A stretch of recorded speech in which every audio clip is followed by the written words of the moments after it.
Debt, the double-edged sword.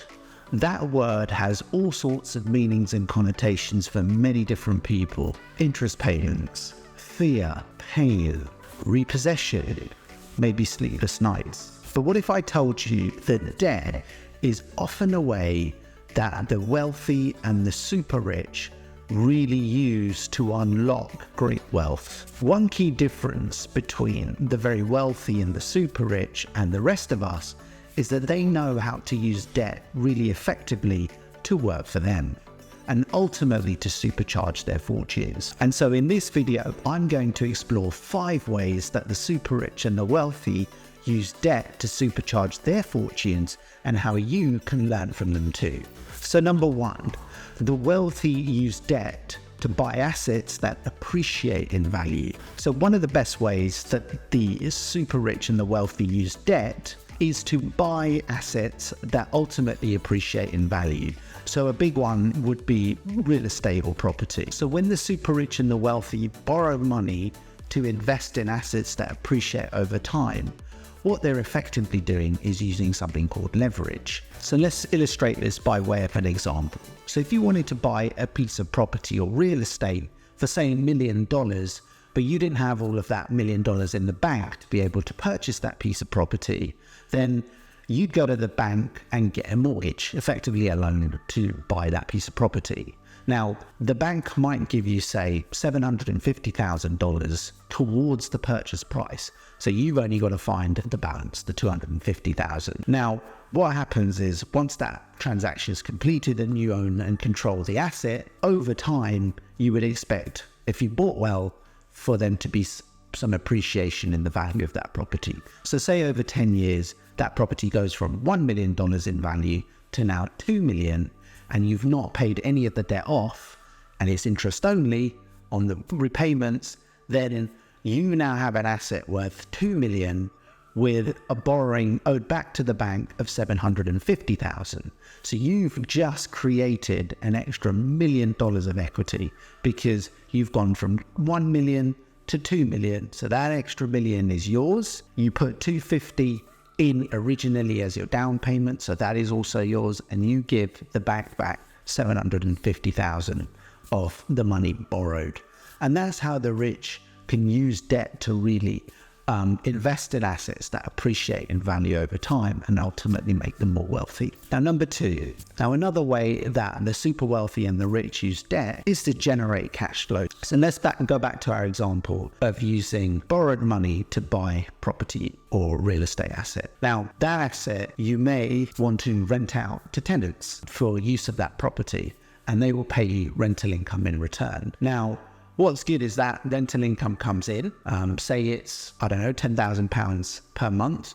So over the year, you've just generated £120,000 because it's 10,000 times the 12. So £120,000 in rental payments. But say that your interest payments on the $750,000 that you borrowed was $60,000, say, for example. Now, that $120,000 that you've got in, but the $60,000 that you've got to pay out, leaves a surplus of $60,000, which is yours. Now, you may have other costs like property taxes, maintenance, etc. But effectively, you've just generated cash flow out of an asset that you own that you've actually funded the majority of with debt. So not only do you own the asset and it's appreciating in value over time with point number 1, but point number 2 is you've just generated $60,000 worth of additional cash flow coming into you, again, by using debt. And this is exactly what the super rich and the wealthy do, but obviously on a huge scale. So number 3, the rich and the super wealthy use debt to defer taxes. Now, this might be a bit of a controversial one, but actually, again, it's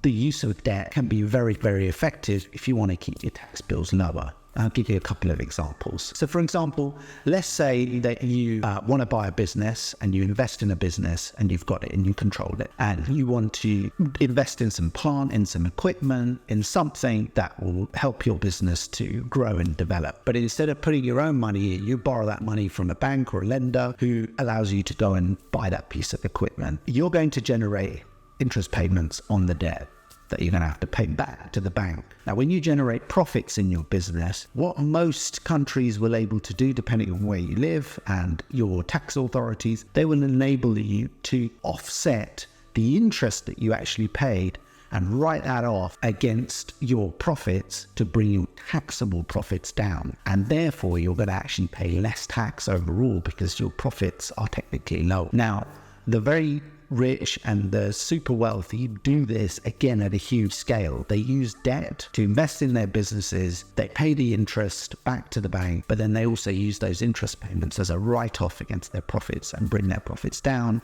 And ultimately they pay less tax. Another way that the rich and the super wealthy use debt to defer taxes is through the use of instruments called margin loans.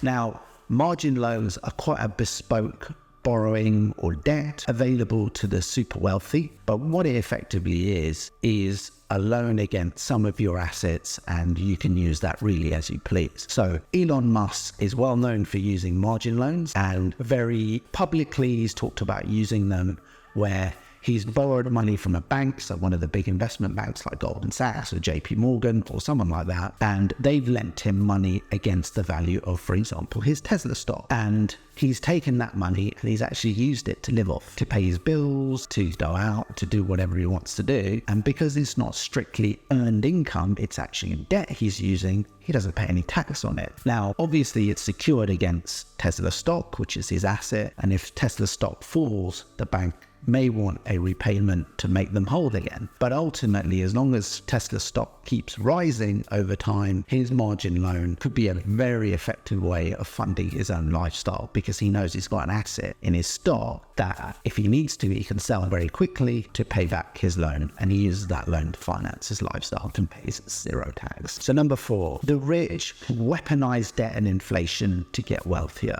You see, inflation can work for you if you're a borrower because it inflates the value of the debt away. And I'll give you an example. Now, say you borrowed $1 million to buy a piece of property. You only paid the interest back to the bank, so you still owed $1 million after 10 years. But if inflation was running at 5% a year, then actually the real value of that $1 million is much less in the future, because inflation is reducing the value of those dollars over time. So take your $1 million, divide it by the 5% but compounded over 10 years, and you actually end up with $614,000, which is the value of that $1 million in 10 years' time, because the 5% inflation has been eroding it away over that period of time. Now, if you've generated profits and cash flow elsewhere, actually, you could use that money to pay off that $1 million, which is actually worth less in real terms after inflation. So this is how debt can be used by the wealthy to buy assets that appreciate, generate cash flow, but because of inflation, its real value of the debt is actually much lower in the future, provided you hold that debt over time.